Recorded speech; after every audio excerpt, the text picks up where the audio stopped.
హల్లెలూయా. దేవుని నామాన్ని మహిమ కలుగును గాక. అందరూ బాగున్నారమ్మా? దేవాదేవుడు మరి యొక్క నూతన దినం దయచేసిన దేవాదేవ వందనాలు చెల్లించుకుంటూ ఈ దినపు వాగ్దానం ధ్యానించుకుని ప్రార్థన చేసుకుని మన పనులు ప్రారంభించుకుందాం. ధైర్యం వహించడి, మీ కార్యం సఫలమగును. 2 దినవృత్తాంతంలో 15:7 ఈ మాట. ధైర్యం వహించడి, మీ కార్యము సఫలం. మన ధైర్యంగా ఉండాలి.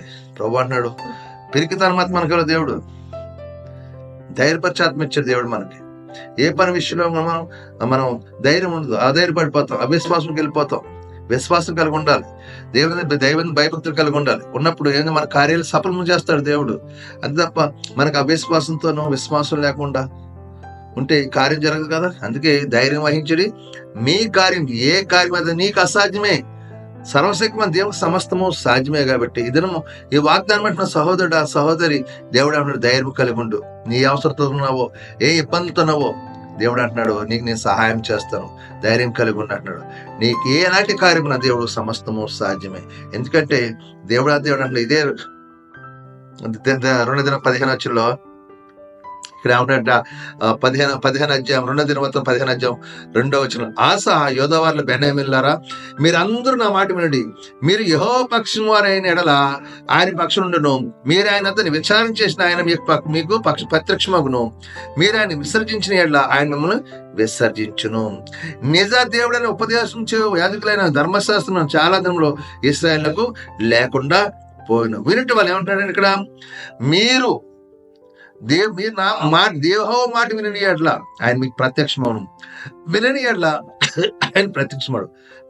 ఆయన మిమ్మల్ని ఆయన మనం విసర్జించామనుకో, మనల్ని కూడా ఆయన విసర్జిస్తాడు. అందుకే నీ కార్యం సఫలం అవ్వాలన్నా, నీ జీవితం అద్భుతం జరగాలన్నా, నీ కుటుంబంలో సమాధానం రావాలన్నా, నువ్వు చేతి పని దేవునికరంగా, నీకున్న బంధకాలను విడుదల రావాలన్నా, నీకున్న బలహీనతలు దూరం అయిపోయినా, కుటుంబంలో సంతోషాలు, నీ బిడ్డలు ఆరోగ్యం ఉండాలన్నా, నీ బిడ్డలు మంచి ఉద్యోగాలు ఉండాలన్నా, నీకు సొంత గృహం కావాలన్నా ఏం చేయాలి? ముందుగా దేవుని యందు నమ్మకం కలిగి ఉండమంటున్నాం.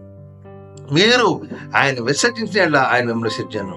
ఆయన మీ పక్షం ఉండను. మీరు ఆయన విచారణ దేవుని దగ్గర విచారణ చేయమంటున్నాడు. ప్రభువా, ఈ కార్యము మీరు చేయగల సమర్థులయ్యా, ఈ కార్యం నా జీవితం జరిగించి మనం ఏం చేయాలి? విచారణ దేవుని దగ్గర చేయమంటున్నాడు దేవుడు. కాబట్టి వినుచున్న ఈ వాగ్దానం సహోదరుడా, నువ్వు ధైర్యం వహించు, మీ కార్యం సఫలం. మనం విసర్జింతే ఆయన మనం విసర్జిస్తాడు. తండ్రి మాటకు లోపడినప్పుడు తండ్రి మనకేం చేయాలి? మనకు కావాల్సిన అవసరాలను తీర్చగలడు. ఆయన మన పరమ తండ్రి. ఆయన మనం లోపడినప్పుడు, ఆయన విశ్వాసం కలిగి ఉండడం, ఆయన ధైర్యం కలిగి ఉన్నప్పుడు దేవుడు సమస్తము సమకూడి జరుగును గాక.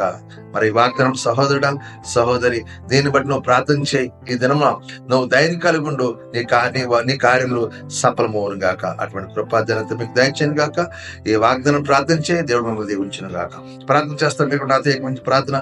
సర్వాధికారి అని యేసు ప్రభువా, పరిశుద్ధుడా, కృపగలవాడా, కనికరం తండ్రి, నీకు వందనాలు, స్తోత్రం. ఎవరికి లేని తండ్రి కృప మాకు దయచేసినందుకు కృతజ్ఞతలు చెల్లించుకుంటున్నాం.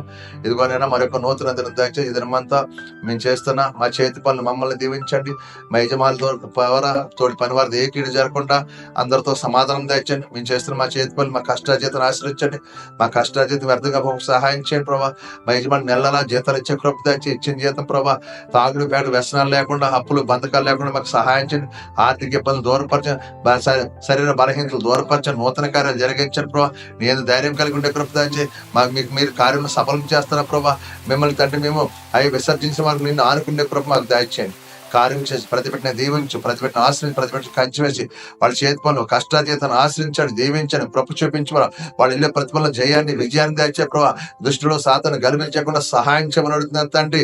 వీళ్ళ చుట్టూ కంచి వేయి, బలహీనలను ముట్టండి, స్వస్థపరచండి, బలహీనలు ముట్టి స్వస్థపరచు, బలపరచండి. నీ అభిషేకం నుంచి ప్రభు నాయన అయ్యా, ఏ బలహీనత బాధపడుతున్నా బలహీన ముట్టండి, హాస్పిటల్లో ఐసీయూ పట్ల ముట్టండి, స్వస్థపరచండి ప్రభు నాయన. ఇది రమంతా చేస్తున్న చేతి పనులు బయటకు వెళ్ళబడి క్షేమంగా గురము చేరే వరకు మీ కంచి వేసుకో అర్థం దాచి మరి కృపలు భద్రపరచండి. ఈ దినమున నూతనంగా ప్రతి పనిలో మీరు తోడుకుంటామని అడుగుతున్నాను తండ్రి. నీకు వందనాలు, ప్రతి పనిలో మీరు సహాయం చేయండి, కార్యించండి. వివాహాల కోసం జరుగుతున్న వివాహాలు జరిగిన సహాయించండి నాయన. గర్భాలుతారండి, గర్భాల నుంచి నార్మల్ వచ్చిన సహాయించండి ప్రభా. అయ్యే కుటుంబంలో భార్య సమాధానకరంగా ఉండే కృప దయచేసి, సొంత గృహాలు కట్టుకునే కృప దయచేసి ప్రభా. మీరే కార్యం చేసి మీకు భద్రపరిచి ఏదైనా పుట్టినరోజులు పెళ్లి రోజు జరుపుకున్న బిడ్డలు దీవించు ఆశ్రయించు ఇలాంటి పుట్టినరోజు పెళ్లి రోజు జరుపుకునే కృప వీళ్ళందరికీ దయచేసి మీకు భద్రపరిచి దాచి కాచి కాపాడింది మీకే మహిమ ఘనత ప్రభావం పొందుకొని ఏ పరిశుద్ధం పడుతుందని తండ్రి. ఆమేన్ ఆమేన్. వందనాలమ్మ వందనాలు. ప్రభు మిమ్మల్ని మీ కుటుంబాలు బహుగా దీవించి ఆశించును గాక. ఆమేన్ ఆమేన్. వందనాలు. ప్రభువు నామంలో ఈ వీడియో వీక్షించిన ప్రతి ఒక్కరికి జీసస్ స్వస్థత ప్రార్థనా మందిరం వారి ప్రత్యేక వందనాలు తెలియజేసుకుంటున్నాము. మరి ఇంకెన్నో సందేశాలు, వీడియోలు, సంఘ కార్యక్రమాలు మీకు అందుబాటులోకి రావడానికి పక్కనే ఉన్న సబ్స్క్రైబ్ బటన్ని ప్రెస్ చేసి బెల్ ఐకాన్ని కూడా ప్రెస్ చేయాల్సిందిగా కోరుకుంటున్నామండి.